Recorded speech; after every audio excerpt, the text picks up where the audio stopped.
Welcome to the Put on Waivers Media Group, home of the Put on Raiders podcast and the Student Body Right podcast.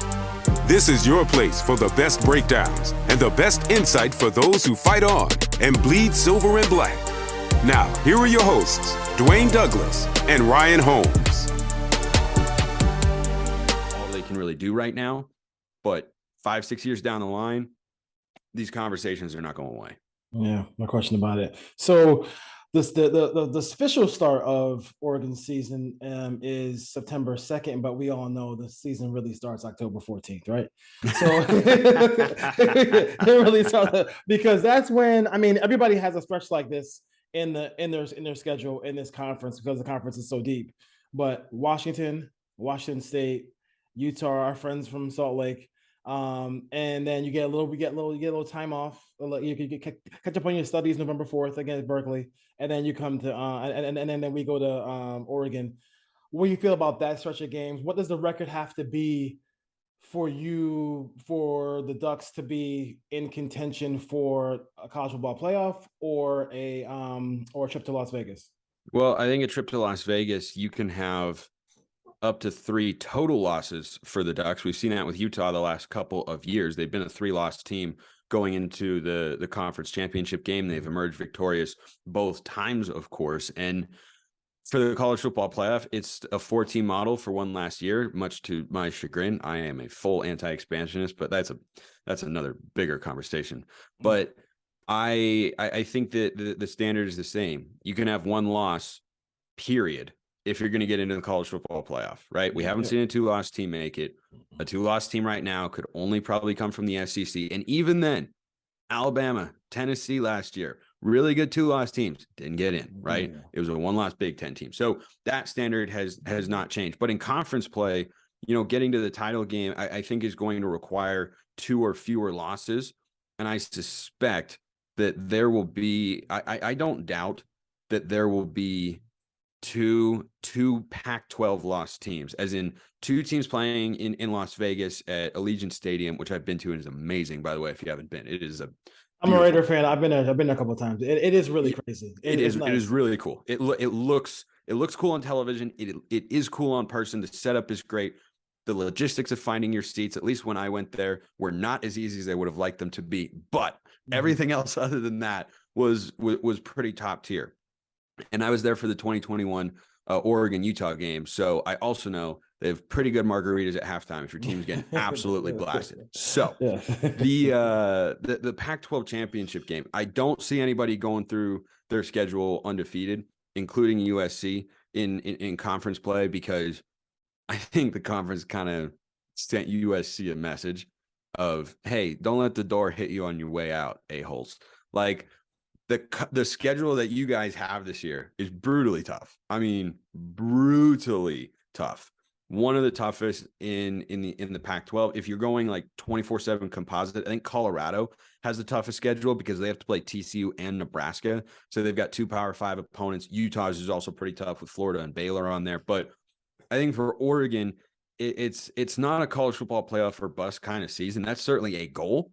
I think it's an attainable goal. But it's not, to me, an expectation for where this team is at. It's something that, I'll certainly be discussing as the season goes on. But I think goal number 1 is get yourself back to the Pac-12 championship game. And, if you're Dan Lann and you're trying to show that last year with the 2 chokes against Washington and Oregon State, that just happened to be your 2 biggest rivals, unfortunately for Lanning and the Ducks, that was a fluke, that it was a year 1 issue, where it's just, we're still working out the kinks and getting our feet wet, and he's a first-time head coach and whatnot. So I think that's where kind of the expectation is for me, like between the teams that can get to the Pac-12 championship game, as in go through conference play at 7-2 or better.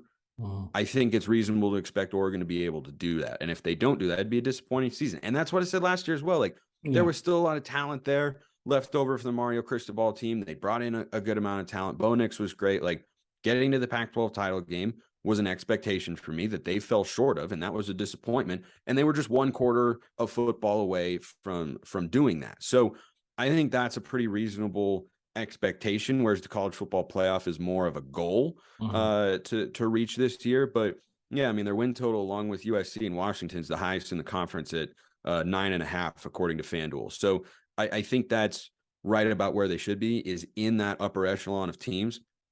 I think it'll come down mostly to two things: the defense being improved and the offensive line gelling, because they lost 4 starters from last year's offensive line. That's a lot, right? It's not like losing receivers or running backs where it's like, you slide somebody else in. There's a game or two to work the chemistry out. Offensive line is so much about chemistry, communication, working in sync with one another. Like, there are a lot of things, and the biggest loss is Alex Forsyth, our all-conference center, who was a 6th-year college football player a year ago. That's kind of the biggest thing. Like, I'd feel better if he were back for one more year. Somehow, guys are getting like 8 and 9 years in college football, so you never know. But I would feel better if he were there, because he was the signal caller, right? Like, center and left tackle are your 2 most important positions. In Oregon, from their offensive line a year ago, they lost their left tackle and their center. So they have to replace both of them. Now, there are really, really encouraging prospects to replace those guys, but there's still going to be an adjustment of sorts. And the offensive line that was so good for Oregon a year ago, they allowed just 1 sack in the first 7 or 8 games. They allowed the fewest sacks in the country overall. They ran the ball effectively. They were insanely good. And Oregon's team offensively was very offensive line driven in that sense, because it was about the running game and it was about the play action passing game. And in the play action passing game, you have to give Bo Nix time, give him a clean pocket, and let him take downfield shots. Oregon was able to do that really successfully a year ago. But I have questions about whether or not they can have that same level of success on the offensive line. They should still be good, but can they be, God tier that they were a year ago? I think that'd be asking a bit too much. So it's kind of a balancing act. Like, can the defense taking a step forward kind of counteract the potential drawback of the offensive line? And can Bo Nix up his play even more to help the offensive line as they make that adjustment and such? So that's kind of where I'm standing for Oregon right now. It would certainly be disappointing to miss the Pac-12 championship game again, but the Pac-12 is also really, really good. And frankly, Oregon fans' top priority right now: beat at least one, if not both, of Oregon State and Washington, and beat USC too. You guys are like the number 3 game that we most want to win next year.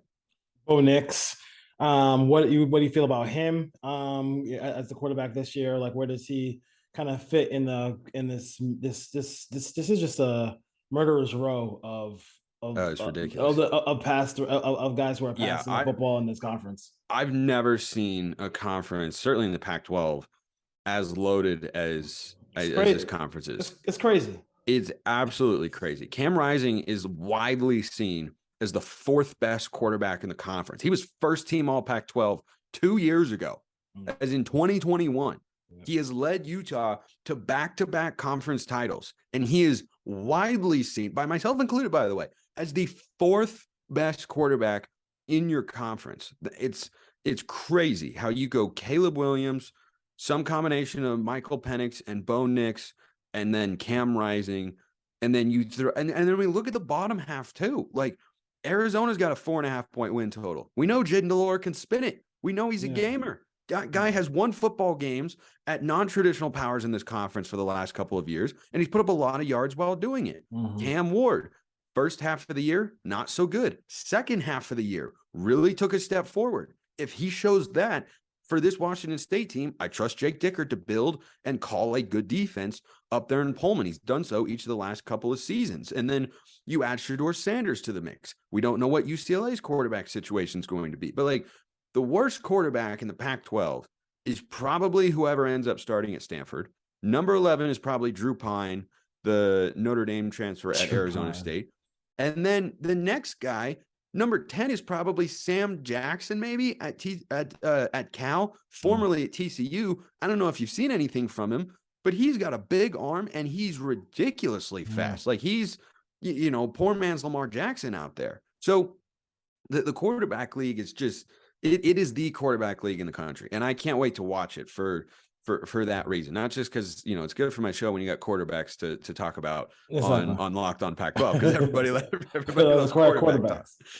but I've also barely been talking football for the last 4 months because the Pac-12 won't sign their freaking media deal. So Bo Nix specifically, though, expectations should be high. Yes, Yeah. you have some retooling on the offensive line, but this is a 5th-year quarterback. And Nick Cody, a former Oregon offensive lineman, he was in the comment section of a live show I was doing, and we were kind of talking with him through that about the expectations there. And he said, yeah, there are going to be some lapses, right? Like, you're not going to have the continuity and success that the O-line had a season ago. But also, with regards to the changes and adjustments and tweaks and getting into the right protections and whatnot, yeah, your center is going to be a part of that, which is probably Jackson Powers Johnson.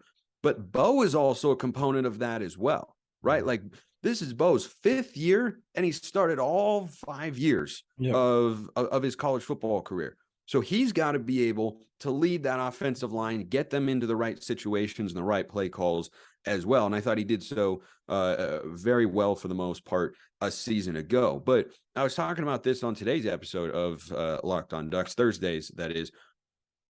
Bo Nix has got all the weapons he needs. I think only USC's got better weapons top to bottom in the conference, right? USC's got Mario Williams. You add Dorian Singer. You've got Brendan Rice, Michael Jackson, Taj Washington. Oregon, I think, is better at the tight end position with Terrence Ferguson, but you guys got Austin Jones at running back, who's solid. I think Oregon's got better running backs. I think USC's got more proven wide receivers at this point, but he's got a returning second-team All-Pac-12 guy in Troy Franklin, who's probably a second-round, maybe first-round NFL draft pick come 2024. He's got an Alabama transfer in Trayshawn Holden. He's got Tez Johnson, who comes in from Troy and was PFF's second highest graded receiver from a year ago. He's tiny, but he has blazing speed. You have Chris Hudson back as well, who was the second leading receiver on the team a year ago. Terrence Ferguson at tight end, who is an NFL guy in my view. And then you have 2 outstanding running backs with others on the depth chart who are really good as well in Bucky Irving and Noah Whittington. So everything is there as long as the offensive line can be figured out for Bo Nix to have another really productive season. And like, he set the Oregon single season completion record a year ago at 71.5%, even better than Mariota in his Heisman year. I don't know that I expect him to be at 71.5%, but he shouldn't be any lower than 68%, given what he showed, what he's capable of, and what he has coming back and what they've brought in this offseason. Well, he's got everything he needs to succeed. He's just got to go out there and make it happen. I'll let you go on 2 questions real quick. Who is your favorite Duck of all time? Oh, this does not. Okay. What's the second one? And are we believing in the hype out of Boulder? Okay. It seems like Joel Klatt really is, but I'm not quite there yet. Okay, so I'll start with the Colorado question, and then I'll close with my favorite Duck of all time, which is probably not the answer that everybody is jumping to, and I have an explanation for it. But I buy the hype coming out of Colorado, but my timeline of buying the hype in my head is different, I think, than a lot of Colorado fans who think, oh, this is a 6-7 win team this year. No, it's not. I know that they have, completely revitalized their roster. They've had a bunch of guys leave. They've brought in a bunch of players. They've got more composite talent than they had in the last 3 years combined, probably under Carl Durrell. I get all of that, but they are not starting from a place of ingrained success or talent the way a Washington was or a USC was, where, yes, they brought in a lot of transfers, especially USC, but they also had some actual talent on the roster prior. They just needed more, and they needed better coaching. This is like starting a new college football team for Colorado. Nothing about last year's team was redeemable. Not a single darn thing. The defense stunk. The special teams weren't great to my knowledge. The offense was terrible. They couldn't run. They couldn't pass protect. They couldn't do anything. So Deion Sanders doesn't have, anything to look at and say, well, we brought in all these transfers. They're not even to their scholarship limit yet. Like, they still need to add players because they've had so many leave. They've brought in a bunch, but they're still going to be, in rebuild mode. So I do buy Deion Sanders as being able to win at Colorado, because if you recruit at a top 20 level the way he's going to the next couple of years and use the portal the way he clearly can, just by dint of out recruiting other teams in the Pac-12, you're going to win games. Now, Will you win a conference championship automatically? No, that's where you have to mix talent and coaching. But if you just bring in 2 or 3 consecutive top 20 high school and portal classes, you're going to have too good of a roster to not at least be a 7-8 win team, like at the very least. But this year, Colorado is starting from scratch. They don't have like a returning offensive line that you want. They don't have a returning defensive line that was really good or anything of that sort. And even in the portal era, you need at least 2 off seasons to completely rebuild like that. So I think that he can get them to that level where they can be competitive and relevant, but it is going to take more than 1 year. It is not a USC Washington, reboot, right? It is a full on, not even rebuild. It's a build. It's an expansion. It's an expansion team. Almost. Yeah, that's a great way of putting it. Is it feels I'm a Pacific Northwest native, obviously, and the Seattle Kraken just won a playoff series in their 2nd year of existence. Great, right? But great name. Great name. Oh, fantastic name. I'm totally on board with it. I don't even like hockey, but Kraken, great name. And their logo is pretty good too. So they in year 1 were a really, really bad team, and in year 2, once they had 2 drafts, 2 free agency cycles, got their feet under them a little bit, figured out what they liked and what they didn't like schematically and such. Year 2, they go to the playoffs. They win a playoff series, which was kind of frustrating for me as a Mariners fan because I was like, wow, the Kraken win a playoff series in 2 years of existing. The Mariners didn't win a playoff series in my lifetime when I had conscious memory until I was 25. Anyway, so I think that's kind of the situation there with Colorado is it is going to happen if they keep recruiting at this level, and I expect them to, but it's not going to happen in year 1. Their win total, according to FanDuel, is 3.5. That's the lowest in the conference, tied with Stanford. Now, I think they're better than Stanford, but I don't think they're better than really anybody else in the league. I think Cal's is a better football team than them, which is a hot take, but that's how I feel about that. So that's kind of the rundown in my view on Deion Sanders and Boulder. But another guy, by the way, who is great for content, because the funny thing about Deion is I feel like I'm kind of down the middle on him. Like, I don't hate him. I don't love him. Yeah. I don't think he's the greatest thing since sliced bread. I don't think he's a disaster for college football. But those are the only opinions. You are either in this camp or this camp. There's no Venn diagram middle section here. Yeah. It's just me on an island, just like one singular dot. But anyway, the other question you asked, my favorite Oregon football player of all time is not Marcus Mariota. He is number 2. My favorite is LaMichael James. And the reason that I pick LaMichael is because that era of Oregon football was special. And it laid the groundwork for Marcus to go there and shine and play at the level that he did. But that era with Chip Kelly was different. Oregon was doing things different. They looked different. Yeah. They played different. Everybody, who kind of wanted to be cool, wanted to be Oregon, right? It's like, wow, we need to get our facilities up. We need to get better uniforms. We need to go and do all this sort of stuff. And Chip Kelly was at the middle of it, of course, but the player who was at the middle of the run where Oregon went from a tier 2 college football brand to a tier 1 or just below tier 1 was when Chip Kelly was there, and the player at the center of it was LaMichael James. And I loved watching that guy play football, and he was so unbelievably good, as USC fans painfully probably know and remember. But that's why I take LaMichael over Marcus, is because he was first. Like he was the first real superstar. Dennis Dixon would have been if he hadn't hurt his knee. But LaMichael James, I think, was the first national Oregon superstar. Marcus, of course, was our first and only Heisman winner, but LaMichael was the face of the teams that brought Oregon into the forefront of, hey, when could this team win a national championship? No one was saying that about Oregon in 2005, right? Like, nobody said, hey, Oregon, you have 187,000 uniform combinations, but 0 national championships, which, like, if you make that comment to me, wow, I've never heard that one before. It's very, very, very original and such. But nobody said that until Oregon moved into that upper echelon, right? And like USC fans know this.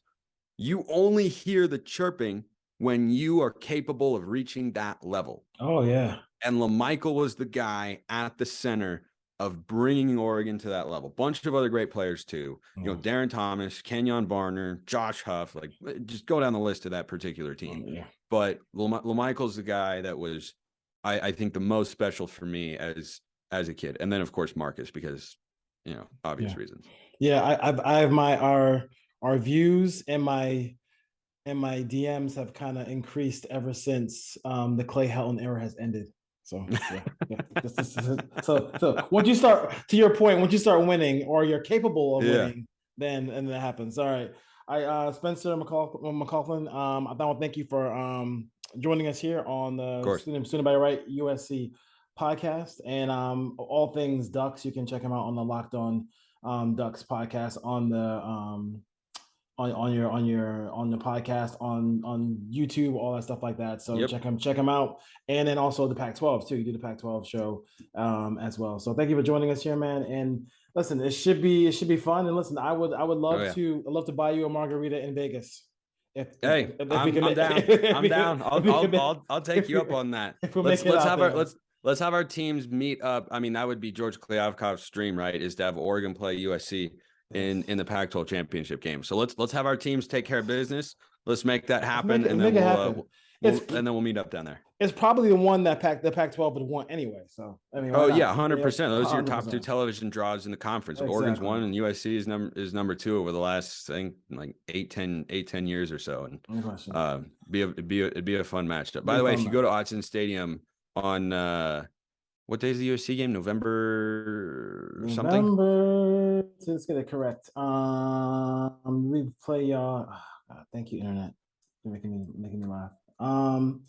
It is November 11th. November 11th. Yeah. On November 11th, when you guys go to Autzen Stadium, just know that Oregon fans are going to have an extra level of hostility. Shall we say? I mean, it should. Listen. Even though half the stadium was like under rebuilding last year in Corvallis.